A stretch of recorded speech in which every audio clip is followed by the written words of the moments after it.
Hi friends, welcome back to my channel. ಇವತ್ತು ನಾನು ನಿಮ್ಮ ಜೊತೆ ತುಂಬ ಸ್ಪೆಷಲ್ ರೆಸಿಪಿನ ಶೇರ್ ಮಾಡ್ಕೊತಾ ಇದ್ದೀನಿ.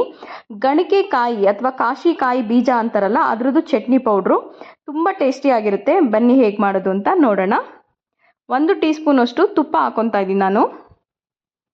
ಅರ್ಧ ಟೀ ಸ್ಪೂನಷ್ಟು ಸಾಸಿವೆ, ಅರ್ಧ ಟೀ ಸ್ಪೂನಷ್ಟು ಮೆಂತ್ಯ, ಅರ್ಧ ಟೀ ಸ್ಪೂನಷ್ಟು ಜೀರಿಗೆ, ಒಂದು 4 ಎಸಳು ಬೆಳ್ಳುಳ್ಳಿ. ಇವಾಗ ಇದನ್ನು ಸಣ್ಣ ಉರಿಯಲ್ಲಿ ಮಾಡ್ಕೋಬೇಕು, ಇದನ್ನು ಬಾಡಿಸ್ಕೊಬೇಕು. ಇದಕ್ಕೆ ಅರ್ಧ ಕಪ್ನಷ್ಟು ಕಾಶಿಕಾಯಿ ಅಂದರೆ ಗಣಿಕೆ ಕಾಯಿ ಬರುತ್ತೆ ನೋಡಿ, ಇದು ಹಸಿ ಕಾಯಿ ಹಾಕೊತಾ ಇದ್ದೀನಿ.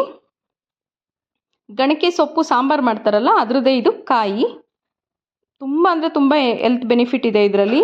ತುಂಬ ಅಂದರೆ ತುಂಬ ಚೆನ್ನಾಗಾಗುತ್ತೆ, ಟೇಸ್ಟ್ ಕೂಡ ತುಂಬ ಚೆನ್ನಾಗಿರುತ್ತೆ ಇದು. ಇವಾಗ ಇದನ್ನು ಚೆನ್ನಾಗೆ ಬಾಡಿಸ್ಕೊಬೇಕು. ಒಂದು 2ರಿಂದ 3 ಕಡ್ಡಿಯಷ್ಟು ಕರ್ಬೇವಿನ ಸೊಪ್ಪು ಹಾಕ್ಕೊಂಡಿದ್ದೀನಿ. ಇದನ್ನು ಕೂಡ ಚೆನ್ನಾಗೆ ಬಾಡಿಸ್ಕೊತೀನಿ. ಇಲ್ಲಿ ಒಂದು 4ರಿಂದ 5 ಬ್ಯಾಡಗೆ ಮೆಣಸಿನ್ಕಾಯಿ ಹಾಕ್ಕೊಂಡಿದ್ದೀನಿ. 1 ಕಪ್ನಷ್ಟು ಕಡಲೆಬೀಜ, ಅರ್ಧ ಕಪ್ಪು ಗಣಿಕೆಕಾಯಿಗೆ 1 ಕಪ್ಪು ಕಡಲೆಬೀಜನ ಸೇರಿಸ್ಕೊತಾ ಇದ್ದೀನಿ. ಇದನ್ನು ಸಣ್ಣ ಉರಿಲಿ ಒಂದು 7ರಿಂದ 8 ನಿಮಿಷ ಚೆನ್ನಾಗೆ ಬಾಡಿಸ್ಕೊಬೇಕು. ಇವಾಗ ಇದಕ್ಕೆ ಒಂದು ಸಣ್ಣ ನಿಂಬೆ ಗಾತ್ರದಷ್ಟು ಹುಣಸೆಹಣ್ಣು ಹಾಕ್ಕೊತಾ ಇದ್ದೀನಿ. ಹುಳಿ ಉಪ್ಪು ಖಾರ ಮುಂದಿದ್ರೆ ತುಂಬ ಚೆನ್ನಾಗಿರುತ್ತೆ. ಈಗ ರುಚಿಗೆ ತಕ್ಕಷ್ಟು ಉಪ್ಪು ಹಾಕ್ಕೊತಾ ಇದ್ದೀನಿ. ಇವಾಗ ಇದನ್ನು ಚೆನ್ನಾಗೆ ಬಾಡಿಸ್ಕೊತೀನಿ. ಓಕೆ, ಇವಾಗ ಇದು ಚೆನ್ನಾಗೆ ಬಾಡಿದೆ ನೋಡಿ. ಈ ರೀತಿ ಉರಿತಾ ಇದ್ರೆ ಗರ ಗರ ಅಂತ ಸೌಂಡ್ ಬರಬೇಕು, ಅಲ್ಲಿವರೆಗೂ ನಾವು ಇದನ್ನು ಚೆನ್ನಾಗೆ ಬಾಡಿಸ್ಕೊಬೇಕು. ಇವಾಗ ಇದು ತಣ್ಣಗಾಗಿದೆ, ನಾನು ಇದನ್ನು ಮಿಕ್ಸಿಗೆ ಹಾಕ್ಕೊತಾ ಇದ್ದೀನಿ. 1 ಟೀ ಸ್ಪೂನಷ್ಟು ಬೆಲ್ಲ ಹಾಕ್ಕೊತಾ ಇದ್ದೀನಿ ನಾನು. ಇದಕ್ಕೆ ಮಿಕ್ಸಿ ಮಾಡ್ಕೊತೀನಿ ನೋಡಿ. ಇವಾಗ ತರ್ತರಿಯಾಗಿ ಪೌಡ್ರ್ ಮಾಡ್ಕೊಂಡಿದ್ದೀನಿ ನಾನು, ತುಂಬ ನುಣ್ಣಗೆ ಮಾಡಿಲ್ಲ ನೋಡಿ. ಈ ರೀತಿ ಆಗುತ್ತೆ. ಇವಾಗ ನಾನು ಇದಕ್ಕೆ 1/4 ಕಪ್ಪಷ್ಟು ಹುರ್ಗಡ್ಲೆ ಸೇರಿಸ್ಕೊತಾ ಇದ್ದೀನಿ.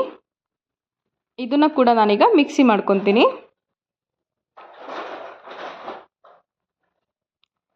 ಇದನ್ನು ಕೂಡ ತರ್ತರಿಯಾಗಿ ಮಾಡ್ಕೊಂಡಿದ್ದೀನಿ ನೋಡಿ.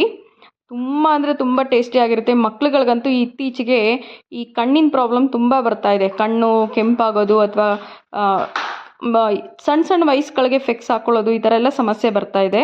ಸೊ ಈ ರೀತಿ ನಾವು ಆಹಾರದಲ್ಲೇ ಮೆಡಿಸನ್ನ ಸೇರಿಸಿ ಕೊಡೋದ್ರಿಂದ ಮಕ್ಕಳಿಗೆ ಹೆಲ್ತು ಚೆನ್ನಾಗಿರುತ್ತೆ, ಅವ್ರಿಗೆ ಔಷಧಿ ಅನಿಸೋದಿಲ್ಲ, ಆಹಾರದಲ್ಲೇ ಔಷಧಿ ಕೊಟ್ಟಾಗಿರುತ್ತೆ. ಟ್ರೈ ಮಾಡಿ, ದಯವಿಟ್ಟು ಹೇಗೆ ಬಂತು ಅಂತ ನನಗೆ ಕಮೆಂಟ್ ಮಾಡಿ ತಿಳಿಸಿ. ದಯವಿಟ್ಟು ಆದಷ್ಟು ನಿಮ್ಮ ಫ್ರೆಂಡ್ಸ್ ಆ್ಯಂಡ್ ಫ್ಯಾಮಿಲೀಸ್ಗೆ ಶೇರ್ ಮಾಡಿ. ಯಾಕಂದರೆ ಈ ರೆಸಿಪಿನ ಯಾರೂ ತೋರಿಸಿಲ್ಲ, ಇದು ತುಂಬ ಹಳೆ ರೆಸಿಪಿ. ತುಂಬ ಅಂದರೆ ತುಂಬ ಬೆನಿಫಿಟ್ಸ್ ಇದೆ. ಟ್ರೈ ಮಾಡಿ, ನಿಮ್ಮ ಮಕ್ಕಳಿಗೆಲ್ಲ ತಿನ್ನಿಸಿ, ಹೇಗೆ ಬಂತು ಅಂತ ನನಗೆ ತಿಳಿಸಿ. ನೋಡಿ, ನಾನು ಇದನ್ನು ಅನ್ನಕ್ಕೆ ಕಲಸಿ ಕೂಡ ಕೊಡ್ತಾ ಇದ್ದೀನಿ. ಬಿಸಿ ಬಿಸಿ ಅನ್ನಕ್ಕೆ ಹಾಕ್ಕೊಳ್ಳಿ. ಬಿಸಿ ಬಿಸಿ ಅನ್ನಕ್ಕೆ ಇದು ಹಾಕ್ಕೊಂಡು 1 ಸ್ಪೂನ್ ತುಪ್ಪ ಹಾಕ್ಕೊಂಡು ತಿಂದರೆ ಮಾತ್ರ ತುಂಬ ಟೇಸ್ಟ್ ಇರುತ್ತೆ. ಒಂದು ಚೂರು ಕೂಡ ಕಹಿ ಬರೋದಿಲ್ಲ. ಇದು ಹಸಿ ತಿಂದರೆ ಕಹಿ, ಹಸಿ ತಿನ್ನೋಕ್ಕಾಗಲ್ಲ. ಬಟ್ ಈ ರೀತಿ ಮಾಡ್ಕೊಂಡು ತಿನ್ನೋದ್ರಿಂದ ಹೆಲ್ತ್ಗೆ ತುಂಬ ಬೆನಿಫಿಟ್ ಇದೆ. ತುಂಬ ಅಂದರೆ ತುಂಬ ಚೆನ್ನಾಗಿದೆ. Thank you for watching.